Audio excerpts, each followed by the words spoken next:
Good morning and welcome to episode 4 of Word and Worship. Today's word comes to us from Luke chapter 9, verse 23. Then he, Jesus, said to them all, "Whoever wants to be my disciple must deny themselves and take up their cross daily and follow me." But what exactly does it mean to take up one's cross? Church history does tell us that all of the original apostles died a martyr's death, except perhaps for John, who was exiled to the Island of Patmos, where he wrote the book of Revelation. And Peter, according to church tradition, actually was crucified, although he demanded that he be crucified upside down in deference to his risen Savior. We also read in Revelation 13:10, "If anyone is to go into captivity they will go. If anyone is to be killed with the sword they will be killed." This calls for patient endurance and faithfulness on the part of God's people. But the truth is, most of us will never even face persecution for our faith, let alone experience a martyr's death, especially one on a cross. So how do we take up our cross daily and follow him? Well, there's another verse in the book of Philippians that seems to shed some light on this. So in this letter, Paul is writing to the believers in the ancient city of Philippi, to whom he says, "Therefore, my dear friends, as you have always obeyed, not only in my presence, but now much more in my absence, continue to work out your salvation with fear and trembling." Now, this verse has always been a little confusing to me. What does it mean that I have to work out my salvation? And do I really have to go through life in constant fear and trembling? Well, just as Jesus asks his potential followers to take up their cross daily, which is an act that would normally only occur once since the person ultimately dies from the process, there seems to be something more going on here than first meets the eye. So Paul is writing this letter to believers in Philippi at a time when their faith was brand new in this world. The world had not yet heard of a faith that would later be called Christianity, and there really was no precedent for them to follow. In fact, most of Paul's letters are just like this.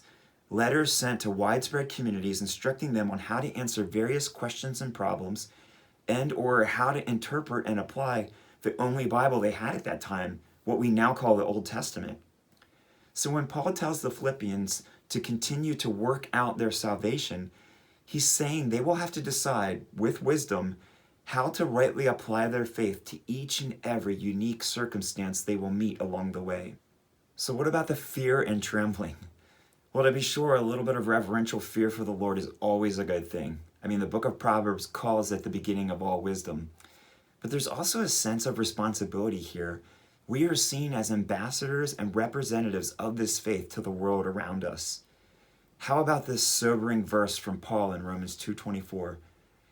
He says, "As it is written, God's name is blasphemed among the Gentiles because of you," meaning that unbelievers were actually mocking God because of the unfaithfulness of his own so-called followers. And here are some others. 1 Peter 2:12 says, "Be careful to live properly among your unbelieving neighbors. Then, even if they accuse you of doing wrong, they will see your honorable behavior and they will give honor to God when he judges this world." Again, Paul in Philippians 2:15 says, "So that you may become blameless and pure, children of God without fault in a warped and crooked generation. Then you will shine among them like stars in the sky." And Jesus himself in Matthew 5:16 says, "In the same way, let your light shine before others, that they may see your good deeds and glorify your Father in heaven." This is also why Christ himself urged others to count the cost before deciding to follow him. So what about you? Are you ready to work out your salvation with fear and trembling? Are you ready to take up your cross daily and follow him?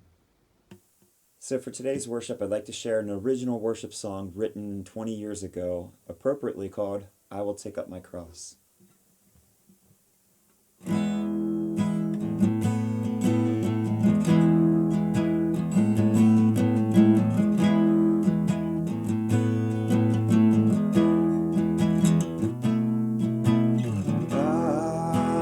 Take up my cross, I will follow you to what you want me to. I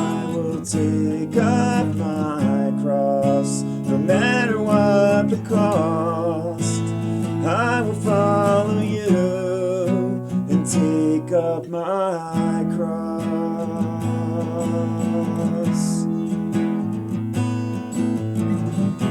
And you showed me how to love. You sent your Son from above to die on that tree for me. Now Lord, help me be like Christ, a holy living sacrifice. Lord, and take my life, I give it all to you. I will take up my cross, I will follow you, do what you want me to. I will take up my cross, no matter what the cost. I will follow you and take up my cross.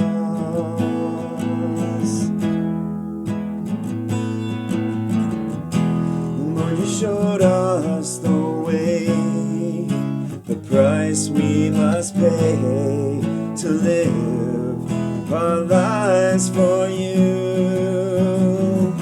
Now Lord, help us be like Christ, a holy living sacrifice. Lord, and take our lives, we offer them all to you. We will take up our cross, we will follow you, do what you want us to. We will take up our cross, no matter what the cost. We will follow you and take up our, we will take up our cross. We will follow you, do what you want us to. We will take up our cross, no matter what the cost. We will follow you and take up our cross.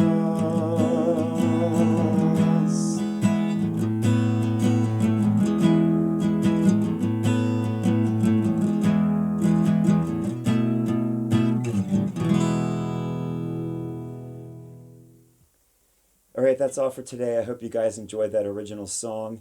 As always, make sure that you hit the like button if this was a blessing to you. Feel free to share it with others, and leave me a comment below if you'd like to hear some other songs, or want me to deal with certain scriptures or other topics. Don't forget to subscribe and click the bell for notifications for new videos coming out. I'm going to try to do a new Word and Worship video like this every week for you guys, probably on Monday mornings. So until next time, God bless.